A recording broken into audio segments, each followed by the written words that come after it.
Combat Evolved. We are back with another review. Now, this is a very special game. From this point on, I realized how special this game and this series was going to be. Of course, being the very first Halo and the most legendary one.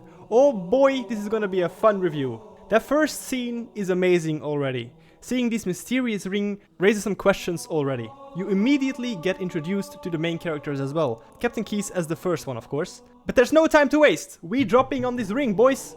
But before we do that, let's listen to that amazing speech from our good friend Sergeant Johnson. Once again, it is our job to finish what the Fly Boys started. We are leaving this ship platoon and engaging the Covenant on solid ground. When we meet the enemy, we will rip their skulls from their spines and toss them away, laughing. Am I right, Marines? Sir, yes, sir. Damn right I am. Now move it out. Double time. I mean, if you aren't hyped after hearing that, I have no clue what will get you hyped. Then we see Master Chief for the first time. And what I like about controlling Chief for the first time is when you make your way to the bridge, you can see Covenant fighting Marines already, but you can't do anything about it, you don't have a gun. But it gives you a chance to see the enemy already and see how they attack, which is a very cool way of introducing the enemy. When you get to the bridge though, you receive the love of our lives, Cortana, of course. We need to keep her safe. And we get a gun. And oh boy, this is where the game really starts. Again, I love how they handled this level. This is like a sort of tutorial level, like the navigating of the Pillar of Autumn, to get familiar with your guns, with the enemies, the attack patterns, etc. But it doesn't feel like a tutorial, they just ease you into the game in the most beautiful way I've ever seen. Now, let's start talking about these levels. So first off, Pillar of Autumn. Great level to familiarize yourself with the controls. These corridors also give you a great chance to dive behind cover when needed, which is great for new players like me. But the second level is where Halo CE really shows its true colors. Walking outside of that escape pod is incredible. It's so open, so beautiful, and oh what? We are actually on this ring. Now tell me, have you ever walked into an invisible barrier in this game? Or got like a pop-up out of bounds or something like that with a countdown timer? No! And that's the great thing about it. Some levels are so open, but the game gives you all the freedom to explore as well. Some levels just feel open world, they really do. And it's amazing. And you already know, the sniping level. And yeah, I'm gonna call it the sniping level, okay? One of my favorites, of course. And it's at night, which makes you feel like a real stealthy sniper. I mean, this game is teaching you how to play and how to adapt in different situations while still giving you the chance to change your approach. Of course, no game can be perfect. There's some recycling going on in the levels. I remember crossing those massive bridges and thinking, why am I back here? I really struggled one episode and I was confused about what was going on. And of course, the library as well. That felt a bit too long in my opinion. That's maybe the only negative thing I can say about this game, but the level felt very mysterious and creepy. So if it would have been a bit shorter, you know, it would have been simply amazing. The thing is, you can approach every level differently every playthrough.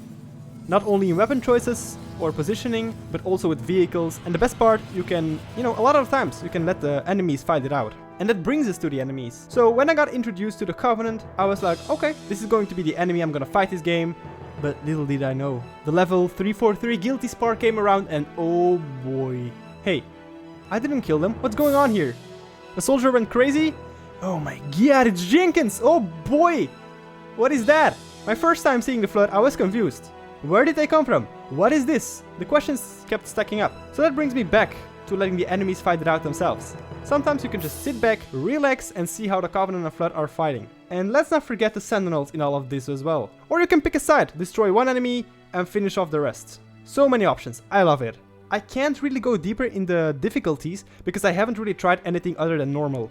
I tried Legendary once on stream, but for me, it was a great experience and a good balance between difficulty and just the pace of the game. The gameplay itself is extremely satisfying as well. Everything feels fluent and you really feel in control. At this point, I really got used to not being able to aim with every gun. Fighting all these different type of enemies never got old. And you really had to change your approach when fighting them. I mean, the elites were pretty smart, dodging when you are trying to run them over, go behind cover when their shields are down, and charge you when they know they're going to die to a grenade. I was surprised sometimes how smart they actually were, and that shows how good this AI was so many years ago.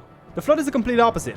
They just count on their numbers to overrun you, and it usually works really well. But in both of these situations, you can always rely on Master Chief, that he was going to do the exact thing you told him to do. Looking back now, I had no clue how legendary these characters were back then.